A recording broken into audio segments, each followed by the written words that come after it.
first sound was laughter, sharp, cracking through the restaurant like a whip, and then my name, stretched and twisted into something ugly. "Look at him," the man said. "He actually thinks his, equal." I didn't turn right away. My brain froze first, locking me in that half-second where you know something is wrong but your body refuses to accept it. The air smelled of garlic and wine. Someone clinked a fork against a plate. A baby giggled somewhere behind me. Everything normal. Everything calm. Except for that voice. Except for the way it cut straight through my spine. Then I heard her laugh, low, embarrassed, familiar. A laugh I had heard in bed, in the car, over morning coffee, when she tried to hide something. And something inside me just snapped. I turned, and there they were.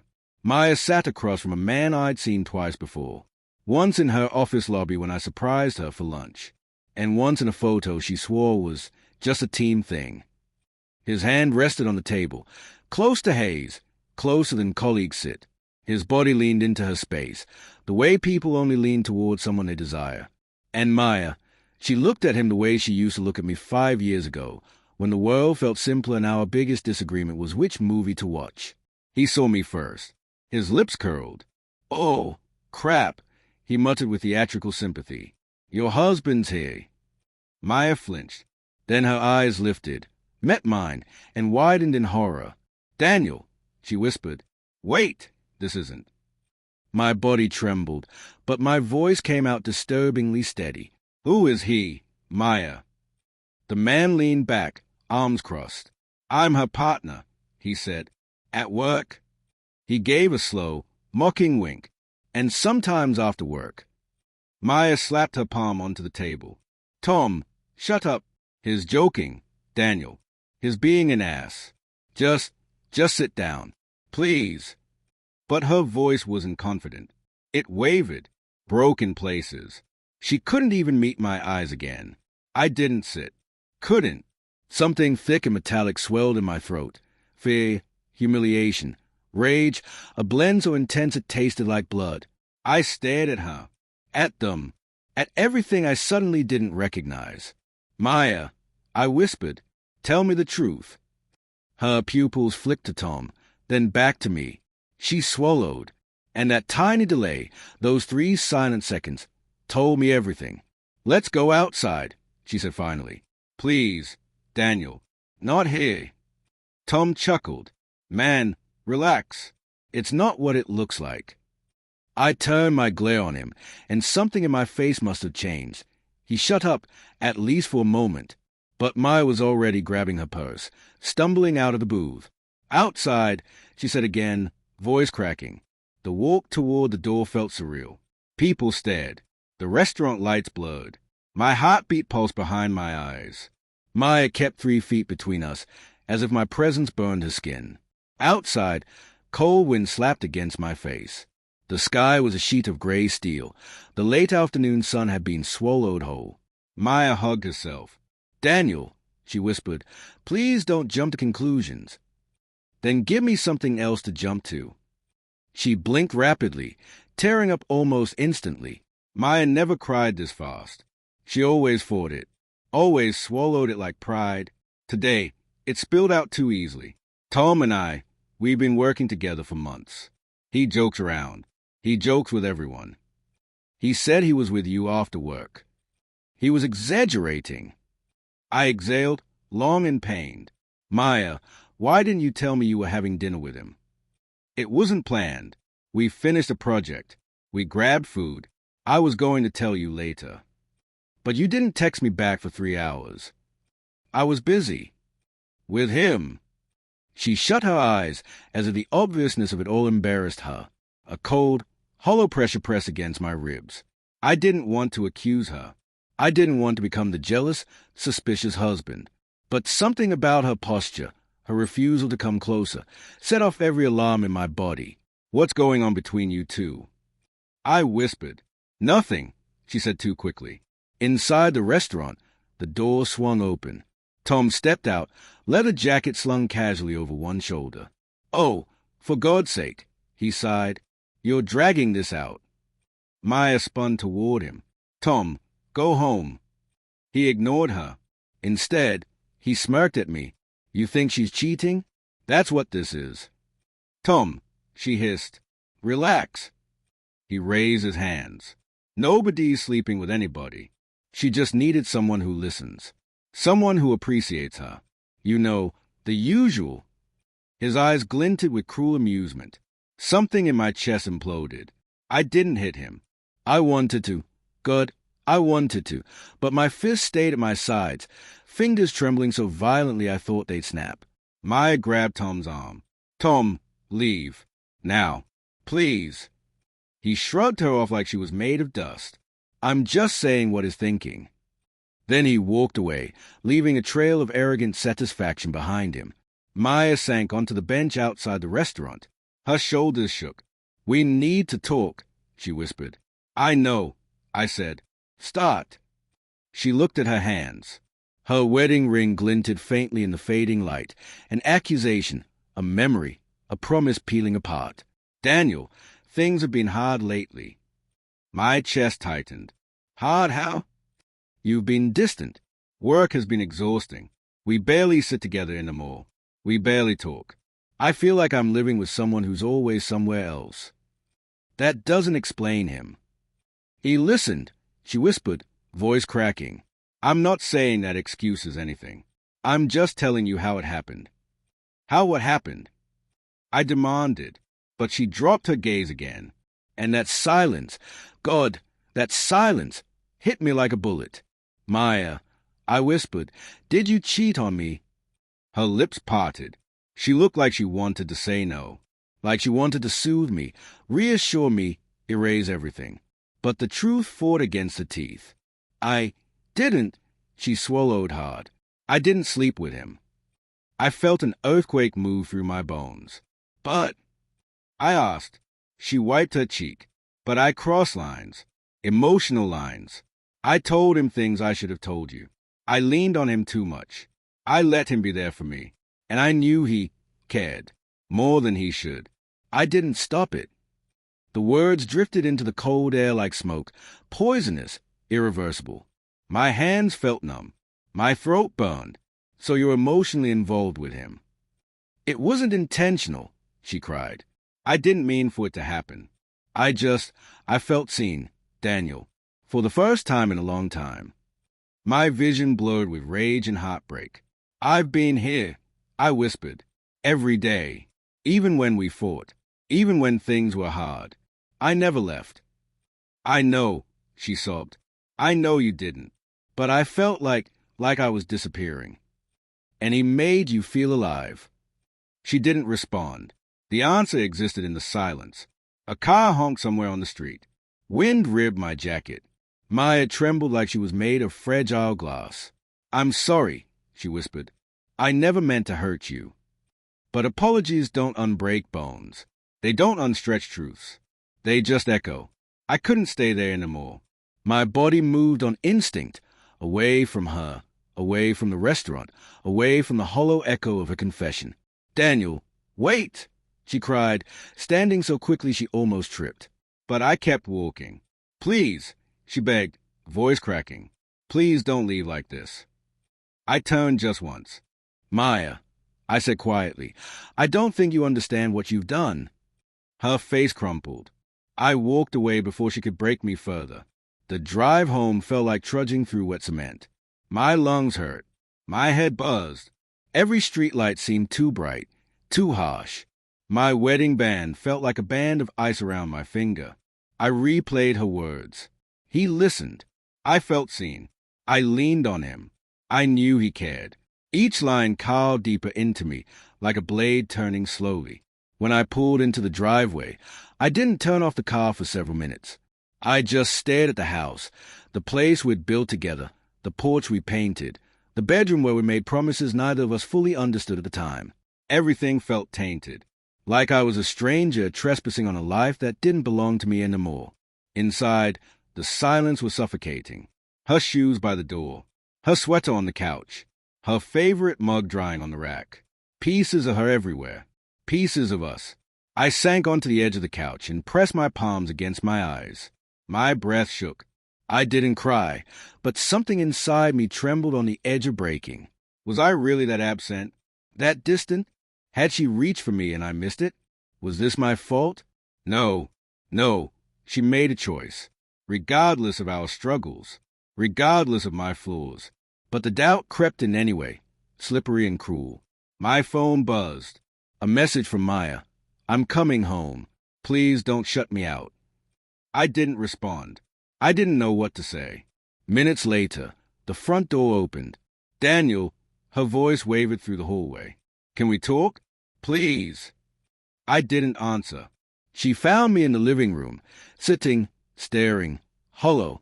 She approached slowly, as if afraid I might shatter. Daniel, she whispered, please look at me. I did. Her eyes were red. Her makeup smudged. She looked like someone who had aged 10 years in an hour. I don't want to lose you, she said. You might have, I whispered. She fell to her knees in front of me. I'll cut him off. I'll switch departments. I'll do whatever it takes. I studied her face, the desperation, the fear, the guilt. Why did you let it get that far? I asked softly.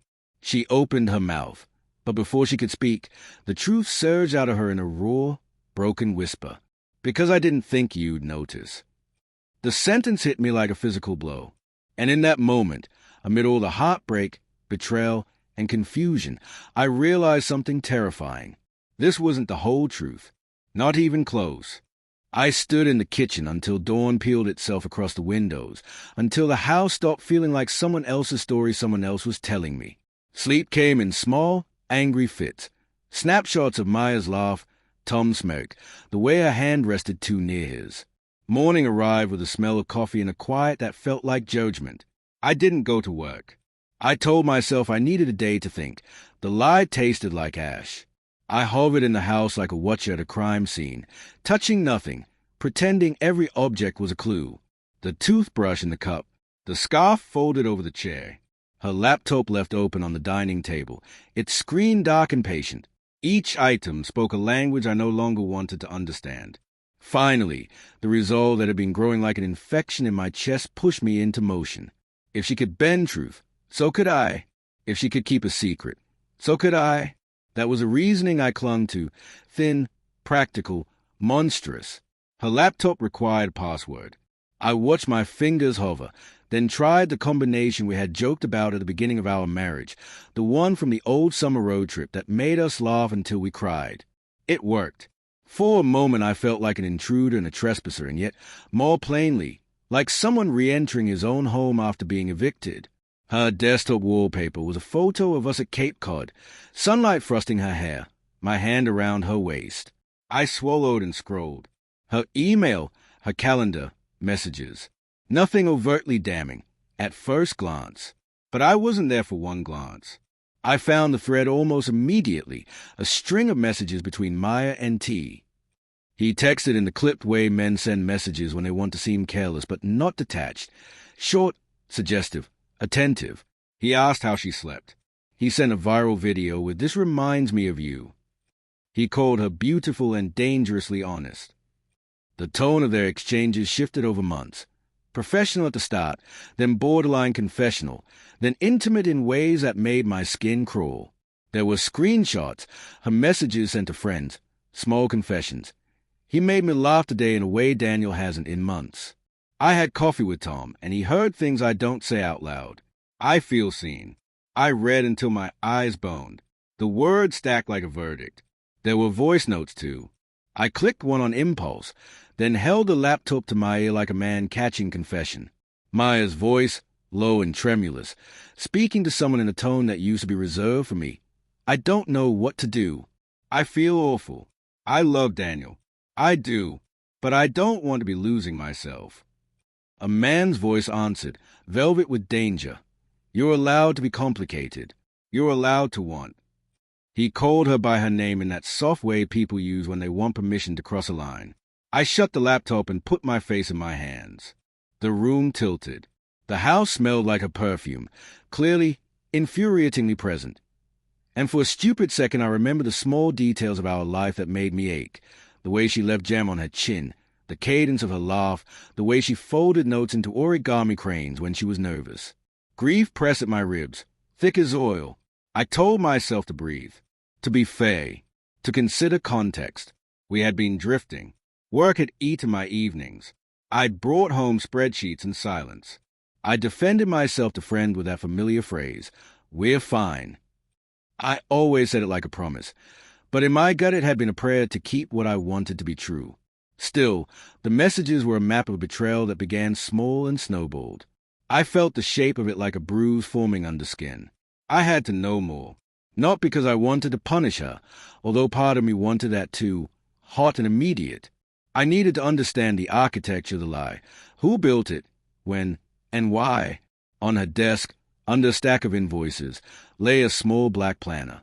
The edges were worn. In the margins of one page, in Maya's neat, careful script, were penciled the words, "Lunch with tea, 8:14, call, late Tom." Later entries were darker. Meeting, 11:3, he stayed. Friday, alone. There were notation symbols, hearts shaded tentatively, embarrassing and devastating in their ordinariness. And then, tucked into the planner, a sticky note in Tom's blocky handwriting.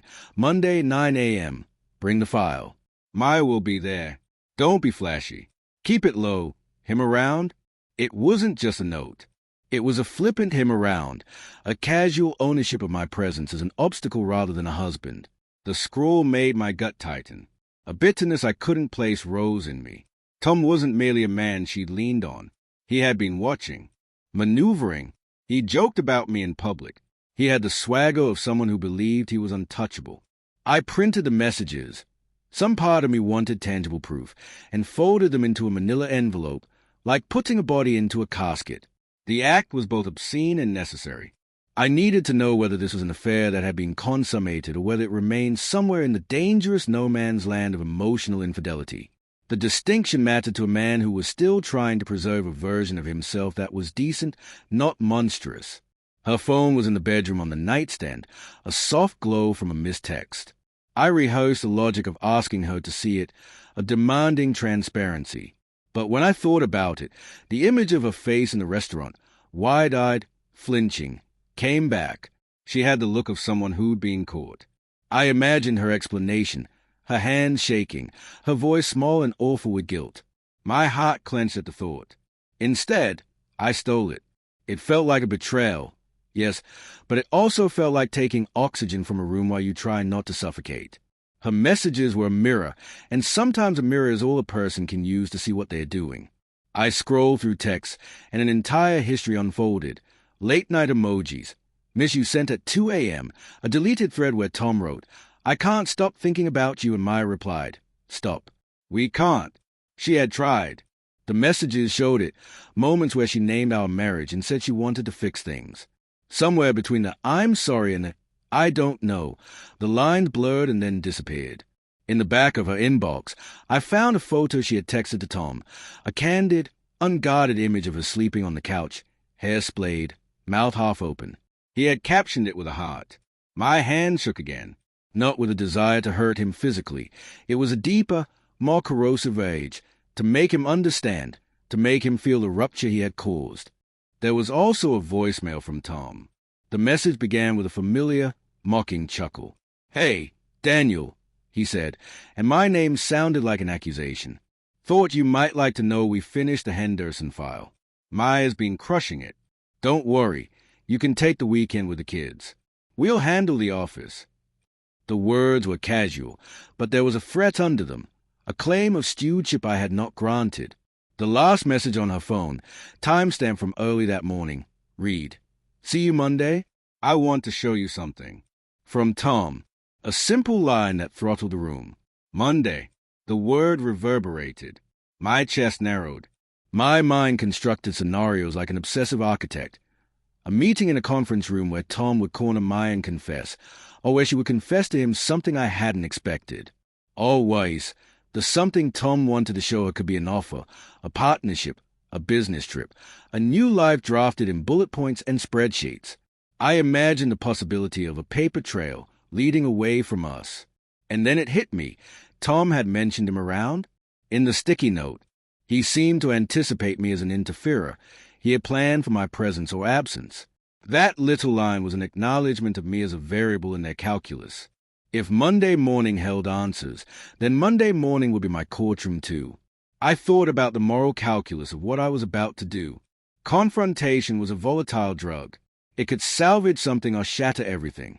But I had already been shattered. There was nothing left to lose, except maybe the last scrap of who I thought I was. I called in sick for Monday as well. I lied to my boss, to my colleagues, to my own reflection. I told the truth to nobody. The planning consumed me. I traced the office address. I found a parking lot across the street where I could watch the building without being seen. I assigned times and rehearsed questions. I practiced keeping my voice steady. I imagined playing witness to a conversation I would rather not witness. On Sunday, Maya tried to talk to me again, small mercies that were poison. She brought home flowers, apologetic and awkward, as if petals could comb through the ruins. I let her leave them on the mantel like a relic. "You'll go to work tomorrow?" she asked, voice hopeful in a way that made my stomach lurch. No, I lied smoothly. Her face folded, the way it had when we were younger and richer in patience. "Please don't make it worse. Please." I wanted to believe her. I wanted to love her because we had history, because there were small bright things threaded through the grief. But the image of the sticky note and the message in Tom's casual cruelty sat between us like a glass wall lit from within. That night I hardly slept. I lay awake imagining the worst and the best with equal fervor, each possibility and impossibility. At 3 a.m., I got up and walked to the kitchen. The house was a mausoleum. I made coffee that tasted like bad decisions, and then I sat at the table with the envelope of printed messages in front of me like contraband, like evidence, like a map. Monday came like an accusation. Rain blurred the windshield when I drove to the office, an apt backdrop, like film noir filtered through my grief. I parked across the street, engine idling, and watched people with their umbrellas move like a life I was no longer part of. I sat and waiting sharpened my senses. The squeak of a door, the cadence of a woman's heels, the casual exhale of the city. Time became elastic. At 8:45 a.m., Tom arrived. He looked the way arrogant people look, satisfied and dangerous. His coat was casually perfect. He held a coffee like a trophy. He checked his phone, then looked up, scanning the street for something he either wanted to see or wanted to avoid. He saw me. For a heartbeat, his features adjusted to my presence, a flicker of surprise, then the smirk sliding back into place.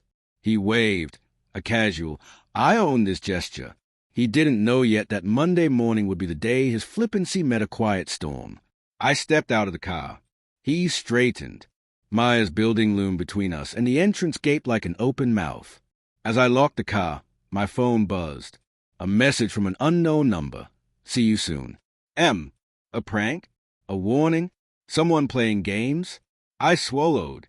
I walked toward the building, the envelope heavy in my jacket pocket, and for the first time since I'd seen them in the restaurant, I felt a kind of focused calm. The plan had shifted from chaos to something like purpose. Monday morning was a scalpel. I hoped it would cut clean or at least cut through enough to show what lay beneath. My hands were steady as I pushed the door open. Inside, the reception smelled faintly of lemon cleaner and new carpet. A woman behind the desk smiled, the practiced politeness of strangers made to seem intimate. I told her I was there to see Maya Williams. She checked a list, then looked up with slightly apologetic eyes. "She's early. She's with Tom in Conference B." The voice was syrupy. "If you'd like to wait, Mr. Hargrove." "No," I said. "Thank you." I didn't wait. I went toward Conference B. My footsteps made no sound on the carpet. My heart was a metronome, precise, inexorable. The door was ajar. Voices, low, confidential, filtered through, Maya's, Tom's. I stopped. The words I heard first were banal, work talk, a client name, a timeline. Then Tom's voice lowered and grew conspiratorial. "And then we table it," he said. "We make the offer next week. He won't even see it coming. One email and it's done. We move fast." Maya answered quietly. "But Daniel." "And Daniel," Tom interrupted, as if the name was the next bullet point on a list, isn't an obstacle if we plan smart. My breath left me in a small, involuntary gasp. I pressed the door open. They looked up, Maya's face drained. Tom's smirk vanished like a flinch. The three of us sat down in a room that suddenly felt too small for the truth. "What is this?" I asked. My voice did not shake. Tom tilted his head, the picture of someone who expected applause. "Business," he said. "Partnership."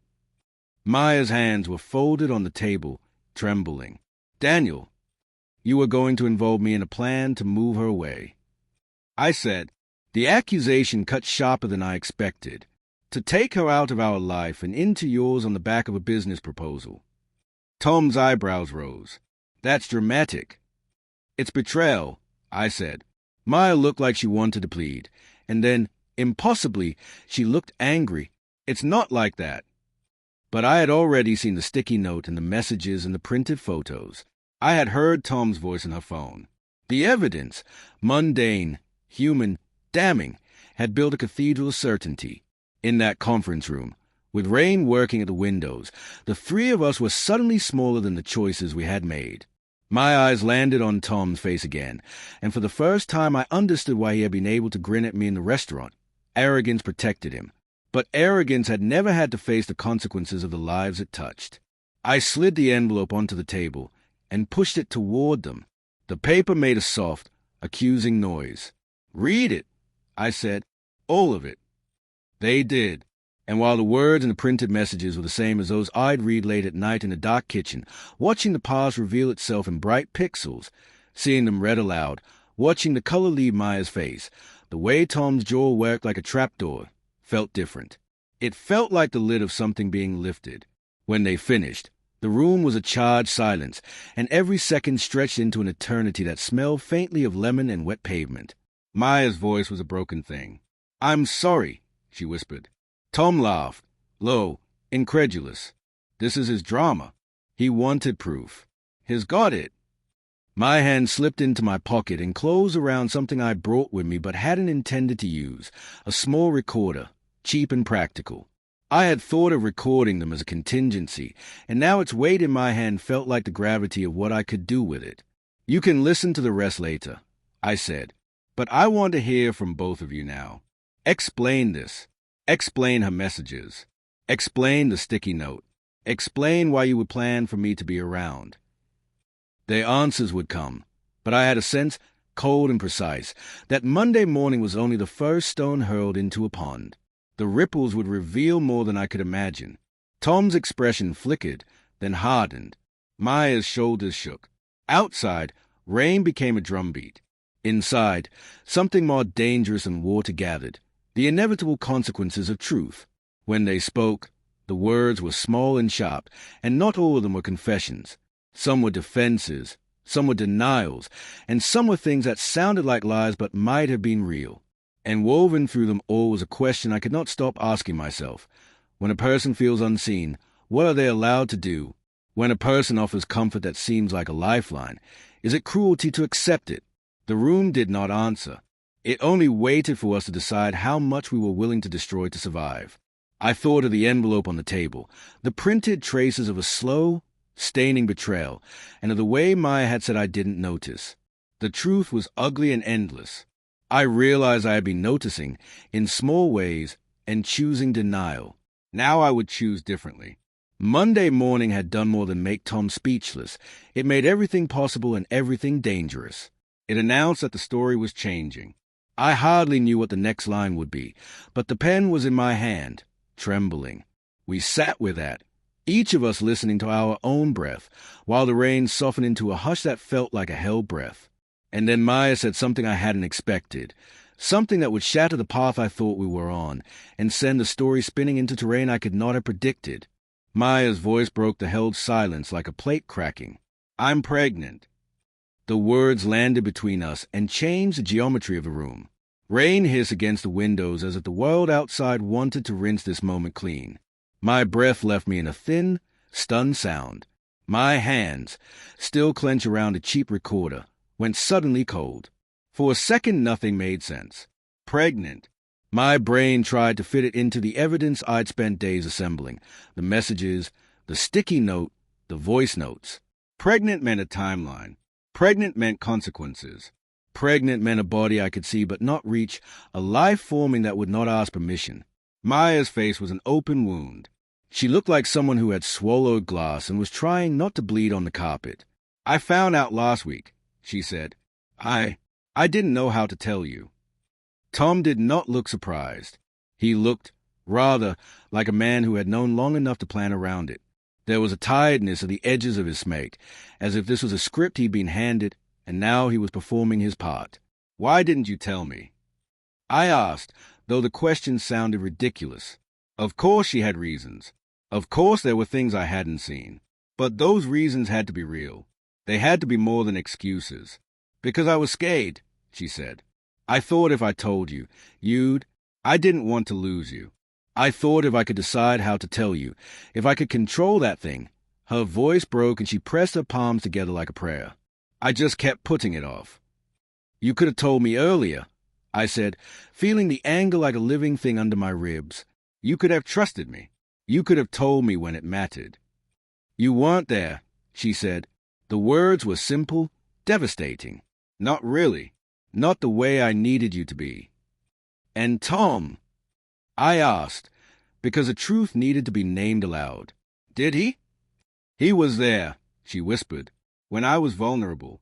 He stayed. He offered help. He made me feel like somebody would catch me if I fell." Tom's jaw tightened.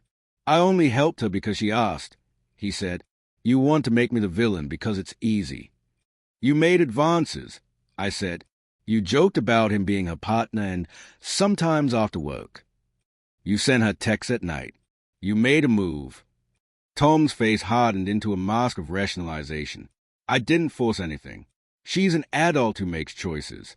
What you read in those texts is two consenting people trying to understand an honest connection. If you want to call it betrayal, then that's on her." Betrayal. The word reverberated like a bell. It had weight, teeth. It chewed at the soft parts of me. Maya flinched as if the term had struck her. "It wasn't like you imagine." I didn't. She folded over, as if trying to make herself smaller, less visible. "There was one night," she whispered. "It happened once. I never meant for it to be more." The confession was both the breaking of a seal and the opening of a wound. Once. One night. The detail was both anchor and dagger. I felt the hot sharpness of betrayal, but also the complexity, a single slip born of loneliness, or a premeditated move. My mind scrolled timelines with the greedy precision of an investigator, where the conception could have occurred, whether her timeline matched any night she had been with Tom, whether the biology of pregnancy lined up with excuses. "How long ago?" I asked. My voice was thin. 2 months.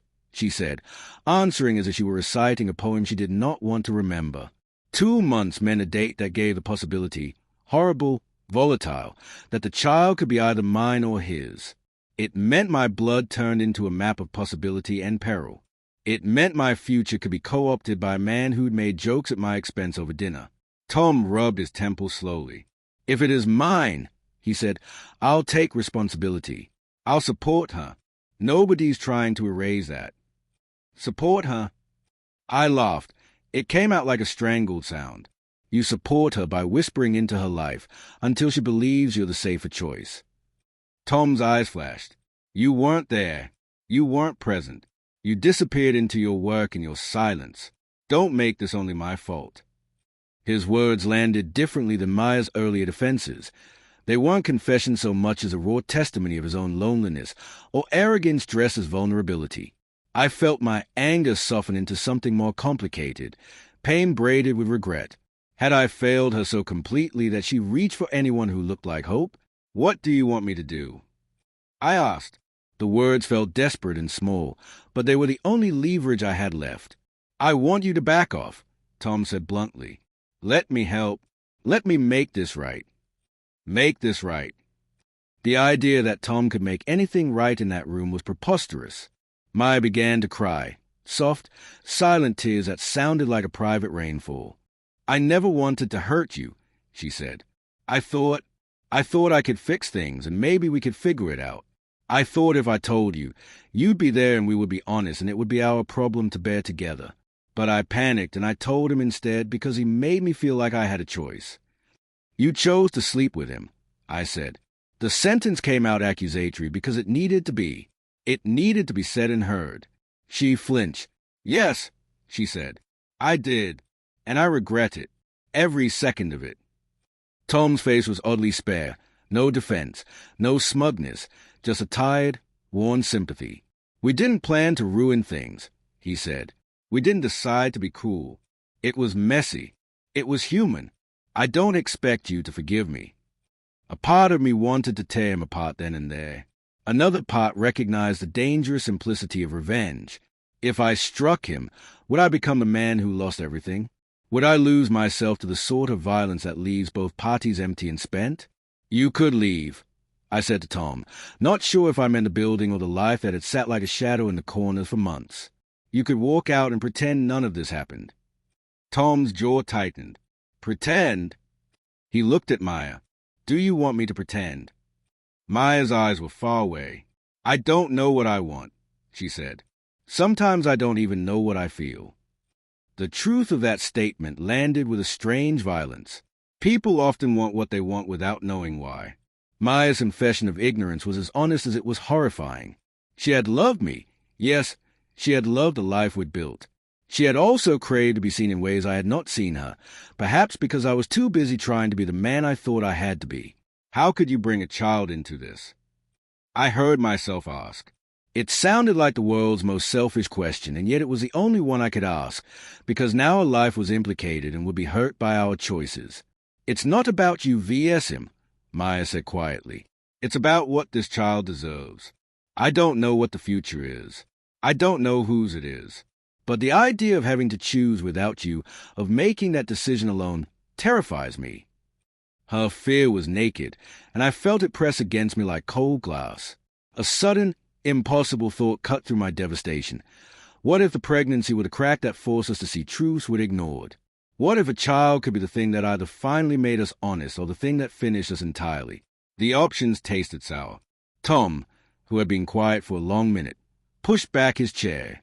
We shouldn't be making decisions out of violence, he said. If the child is mine, I'll take responsibility. If it's yours, then it's yours. We can get a test. We can be adults. Adults, I repeated. The word was a sneer. Being an adult often meant making choices you didn't want to make. It also meant accepting that your life could be altered in ways you hadn't planned. A ringing of my phone startled the room. I fumbled it out and saw a name I hadn't expected, Maya's boss. The message preview read, Morning, fast turnaround on Henderson proposal. Need both of you in the conference room at 10. Also, call me when you have a moment. The banal efficiency of it felt obscene. I have to go, Tom said, standing. I'll be back later. His exit was abrupt. He left like a man with places to be, consequences to manage. When the door clicked closed behind him, the air shifted. The three of us were left like churchgoers with a thunderclap overhead. Rain accepted. The world outside continued. Cars passed. People hustled. Elevators chimed. Oblivious. Inside, our small cosmos was collapsing. Maya stayed seated, hands clutched together. We can do a test, she said. As soon as we know, we'll know what we're dealing with. I thought of the test the same way you think of a verdict, necessary, unavoidable, and terrifying. It would provide clarity, and yet it would not heal us. It would tell us who the father was, but not whether our relationship could survive the weight of betrayal. How long? I asked. How long until you know? 2 weeks, she said. Her voice was raw and hoarse. The earliest I could get an appointment was in 2 weeks. 2 weeks. 14 days stretched like an ocean between us and the next truth. That interval felt like a sentence. In that time, we would be forced to live with one another under the strain of doubts, under the watchful glare of evidence. We would have to decide whether to pretend, to fight, or to fracture. I thought of the envelope of printed messages in my pocket like an accusation I could not unmake. I thought of the cheap recorder and the way Tom had tried to make me relax. I thought of the nights I'd missed and the mornings I'd slept through, not because I wanted to, but because the slow erosion of marriage happens in small, nearly invisible increments. "I don't want you to leave," Maya whispered.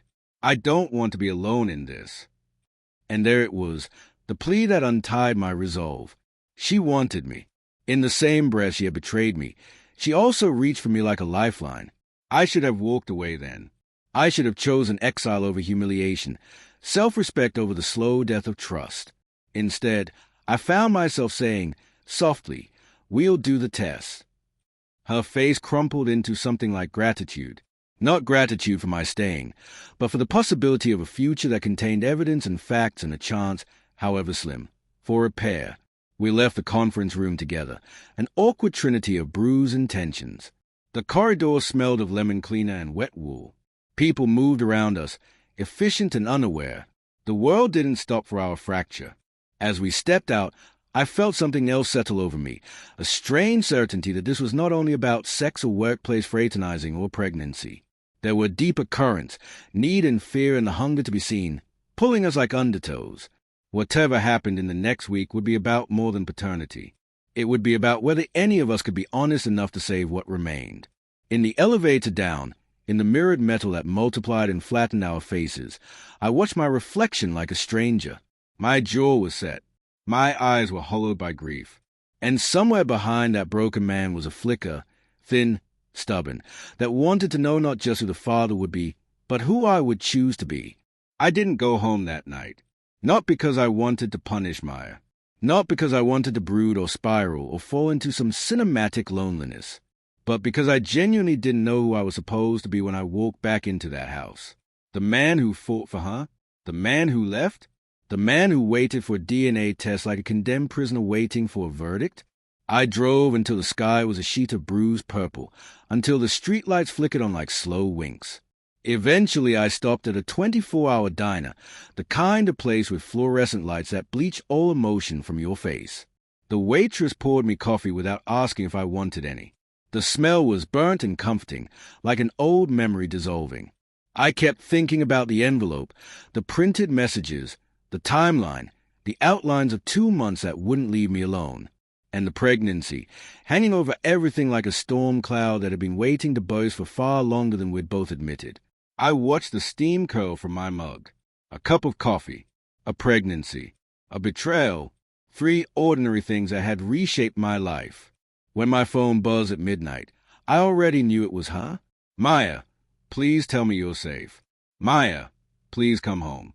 Maya, I need to talk to you. Not about him. About us. Us." A word that felt both familiar and foreign. I didn't answer. Instead, I stared at the ceiling until the diner's hum blended into something soft, something close to numbness.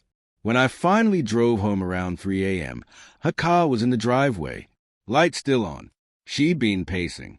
I could see her silhouette through the curtains like a restless ghost. I entered quietly. She spun around instantly. "Daniel." Just my name. Soft. Terrified. Her eyes were swollen from crying. She looked like someone trying to hold her life together with trembling hands.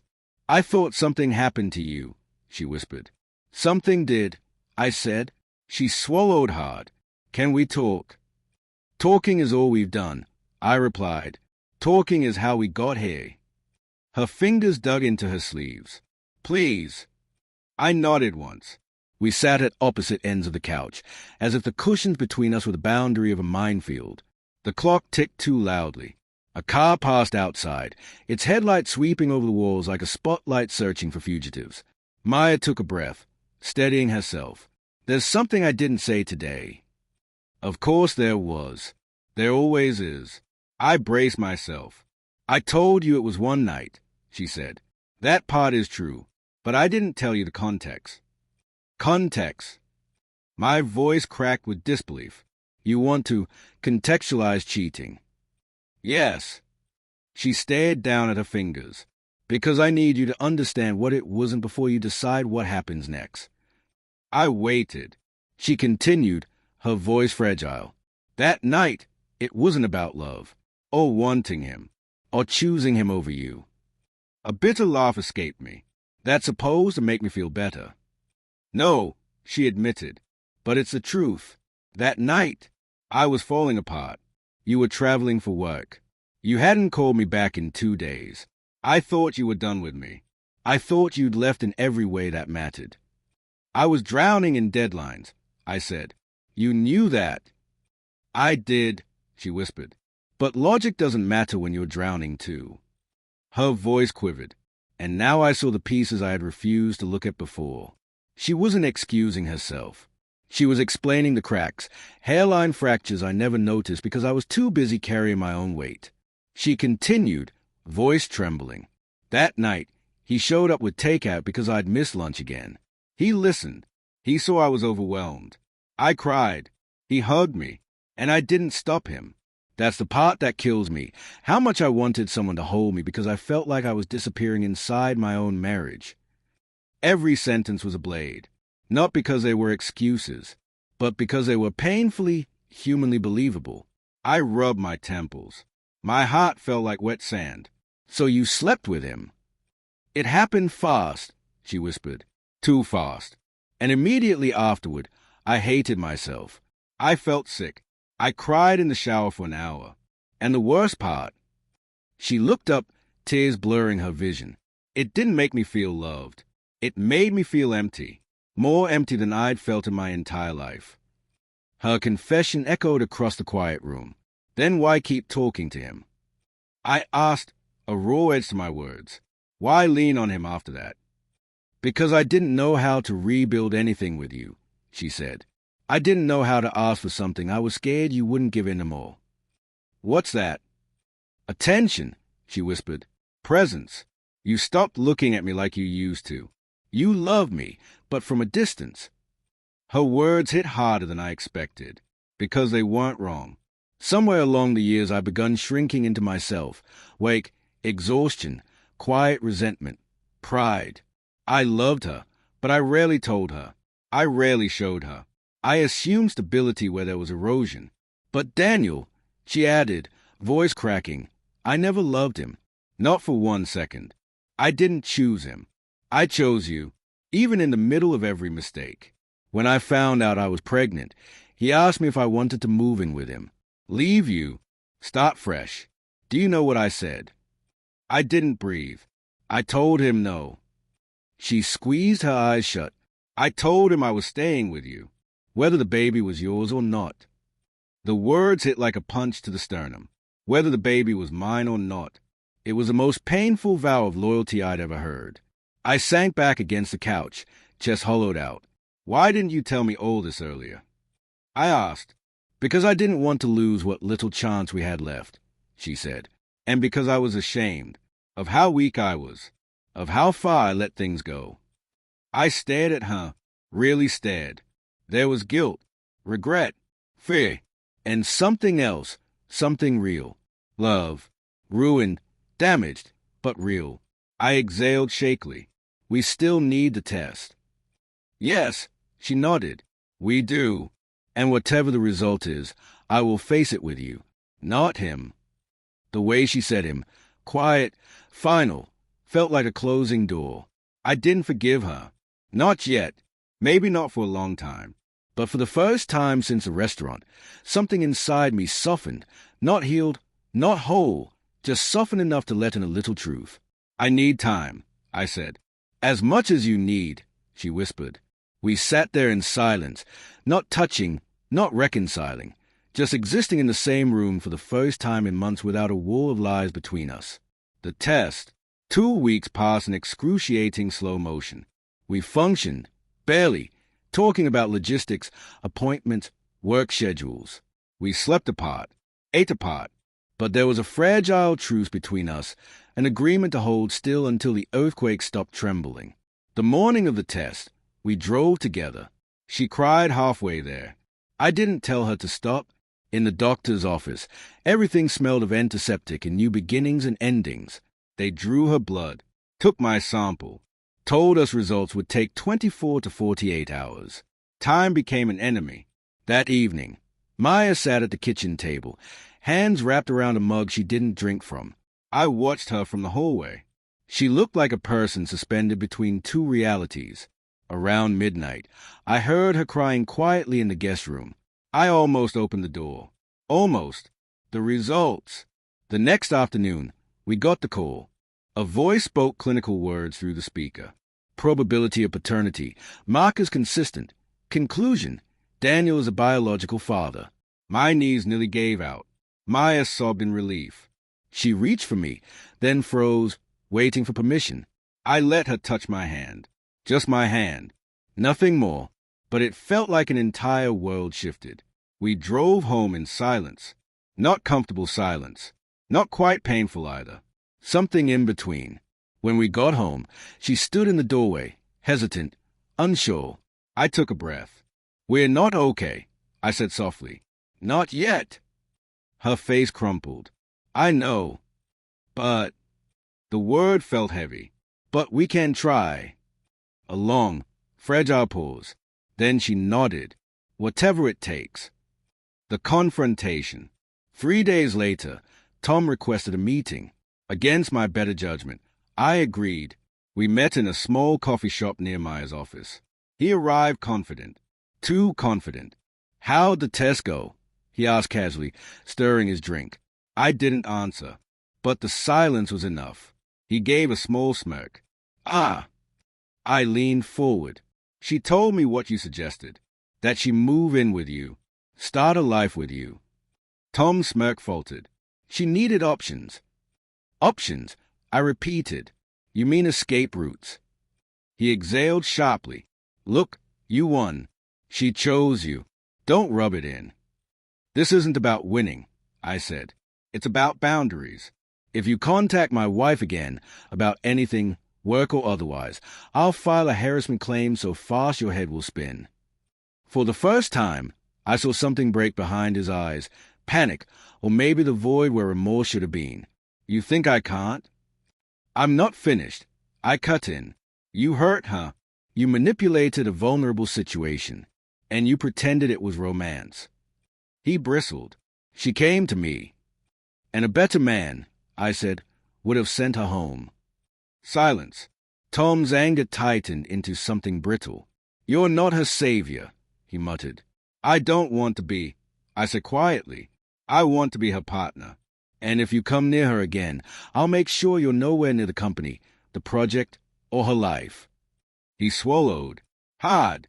For once, Tom had no comeback. The final twist.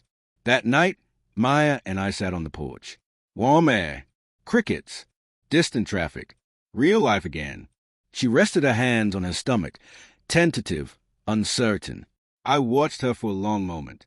This woman I loved. This woman who broke me. This woman who was trying like hell to rebuild something she thought she'd lost forever.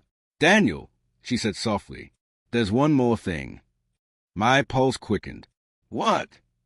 She turned to me, tears in her eyes. Not sad tears, not guilty tears. Something else. "I didn't know how to tell you earlier," she whispered. "But the night it happened with him." She swallowed. "It wasn't the night the baby was conceived." My breath caught. "I realized it after I counted the weeks," she said, tears slipping down her cheeks. "The conception date was 2 days after, when you came home early, when we fought, when we made up." My chest tightened. "You're the father," she whispered, voice breaking. "Not because a test said so, because that's how it happened." I closed my eyes, and for the first time since everything shattered, I felt something warm and steady bloom inside my ribs. Not forgiveness, not certainty, but a first step toward healing. She reached for my hand again. This time, I didn't pull away. "We'll rebuild," she whispered, "if you want to." I squeezed her fingers gently. "I want to try," I said. Not a promise, not a guarantee, just the truth. And in that quiet, fragile moment, with the night humming around us, and the weight of everything would survive pressing gently against us, the future felt uncertain, complicated, imperfect, and somehow, for the first time in a long time, still possible.